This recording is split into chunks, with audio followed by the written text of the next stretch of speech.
Kalau ditanyakan kepada saya apa alasan saya keluar dari agama Islam, agama yang menjadi agama turun-temurun dari orang tua saya,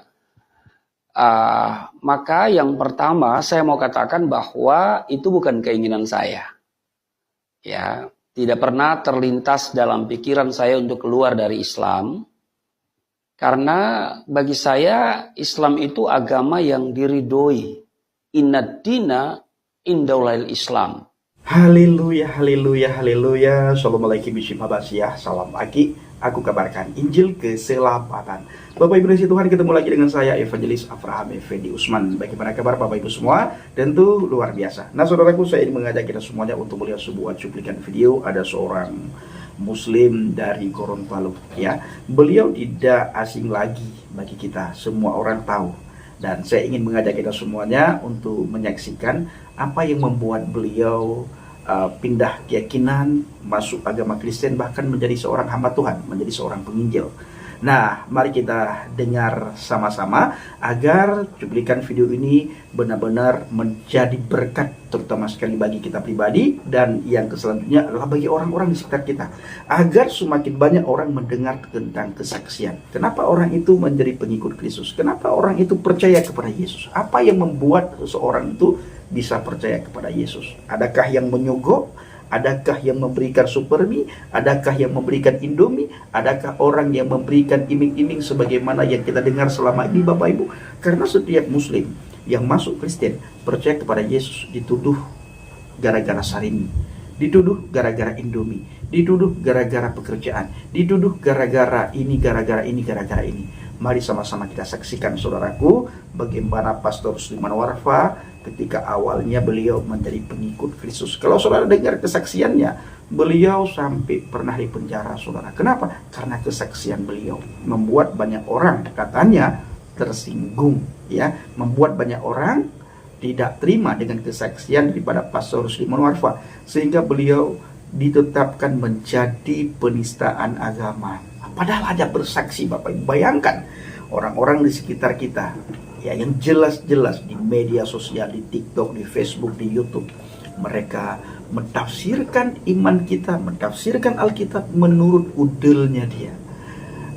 Jarang sekali kena hukum penistaan agama, ya. Tetapi begitu kita yang berbicara, mereka tidak terima, mereka tersinggung, dilaporkan, dan tidak segan-segan mereka mengatakan ini penistaan agama. Oke saudaraku, supaya tidak berlama-lama, mari kita saksikan sama-sama kenapa Pastor Sulaiman Warfa memilih murtad, ikut Yesus, percaya kepada Yesus Kristus sebagai Tuhan dan Juru Selamat. Mari kita saksikan sama-sama cuplikan video berikut ini. Kalau ditanyakan kepada saya apa alasan saya keluar dari agama Islam, agama yang menjadi agama turun-temurun dari orang tua saya, maka yang pertama saya mau katakan bahwa itu bukan keinginan saya.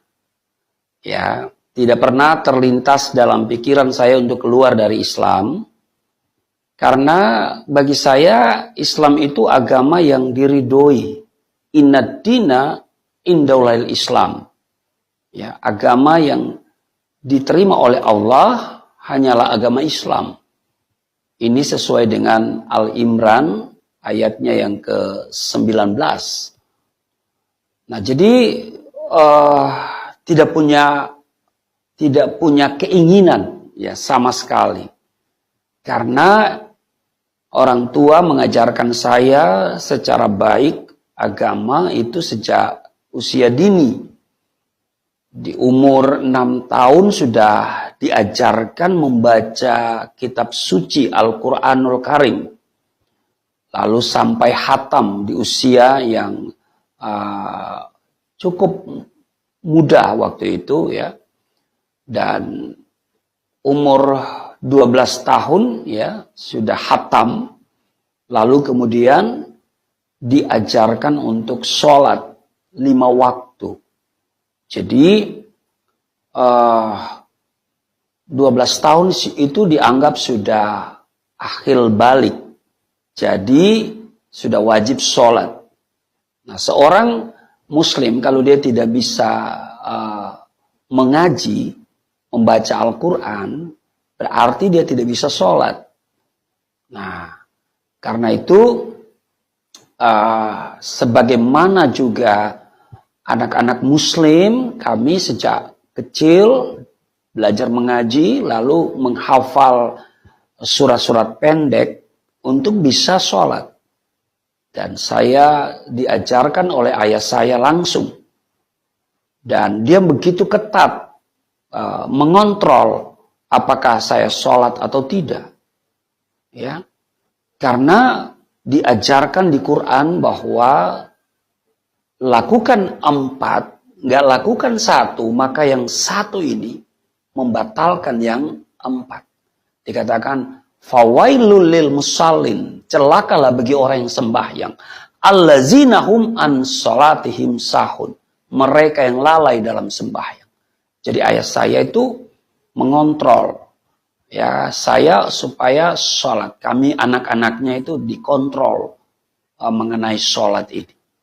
Jadi kalau saya ditanya apa alasan Anda keluar dari Islam, ya, meskipun di penjara, yang pertama saya katakan itu bukan keinginan saya. Ya, kembali lagi saya katakan bahwa tidak pernah terlintas di hati, di pikiran saya bahwa satu saat saya akan menjadi seorang Kristen, keluar dari Islam. Sebab diajarkan inna dina indahul Islam. Ya, sesungguhnya agama yang diridhoi di sisi Allah hanyalah Islam. Bahkan tidak pernah berpikir untuk mencari agama selain Islam. Karena dikatakan waman yabtaghi ghairal islami dina falan yuqbala minhu wa huwa fil akhirati minal khasirin. Barang siapa mencari agama selain agama Islam, maka sekali-kali tidaklah akan diterima agama itu daripadanya. Dan di akhirat termasuk orang-orang yang rugi. Jadi saya menyadari saya rugi kalau keluar dari agama mayoritas ini. Untuk konteks Indonesia ya, rugi. Karena ini mayoritas, ya, agama yang dianut oleh mayoritas. Dan kadang-kadang kalau kita mau berkarir selalu dilihat agamanya, ya. Nah, jadi memang rugi, saudara. Ya. Bahkan saya punya prinsip juga sama dengan prinsip orang-orang Islam yang lain. Wala tamutunna illa wa antum muslimun. Dan janganlah sekali-kali kamu mati melainkan dalam keadaan beragama Islam. Itu sesuai dengan Quran surat Al-Imran ayat 102. Jadi kembali lagi saya tegaskan bukan keinginan saya, karena ini prinsip Islam yang saya pegang secara kuat. Ya. Kalau ditanya apa alasannya Anda murtad keluar dari Islam? Ya, bukan keinginan saya, tetapi keinginan Tuhan Yesus. Karena di dalam Yohanes 15 ayat yang ke-16, bukan kamu yang memilih aku, tetapi akulah yang memilih kamu. Itu yang pertama. Yang kedua, ya saya menemukan hidayah, menemukan petunjuk ketika saya membaca Alkitab. Setelah perjumpaan saya dengan Yesus, ya karena diawali dengan perjumpaan. Ya, Isa Al-Masih datang pada saat saya sedang menyiapkan ibadah subuh, sholat subuh. Dari sana kemudian saya mulai ada kerinduan untuk mengenal pribadi ini. Dan saya mendapatkan kesulitan karena Isa Al-Masih memang ada di dalam Al-Quran. Tetapi ada beberapa prinsip yang berbeda. Soal keluarganya, soal kelahirannya, soal kematiannya. Tapi ada beberapa yang menjadi titik temu persamaan tentang mujizat-mujizat yang dilakukannya itu luar biasa. Nah, saudara, karena itu prinsip saya harus kembali kepada apa? Sumber yang akurat. Nah, sumber yang akurat mengenai Isa Al-Masih ya Injil. Karena Quran juga mengatakan bahwa Injil itu diberikan kepada Nabi Isa. Nabi Isa pembawa Injil. Nah, mari kita baca ke Injil. Tapi itu bukan langsung baca, itu ada proses, tidak semudah itu. Ya. Sebab kalau saya nanti baca Alkitab ini, ya, wah, ini bisa perang dengan ayah saya. Zaman saya dulu kan belum ada Android ya. Kalau sekarang kan bisa kita download sendiri, kita baca sendiri ya. Tapi dulu harus ada fisik seperti ini, Alkitab seperti ini. Ya. Dan kalau dibaca, pasti orang di sekitar kita satu saat akan menemukan Alkitab yang kita bacain. Nah, karena itu saya harus mencari apa alasan ya, supaya ketika nanti ketahuan saya baca Alkitab, saya bisa punya dasar. Ya, yang pertama karena iman Islam memberikan apresiasi kepada Injil. Dan itu dirumuskan dalam rukun iman.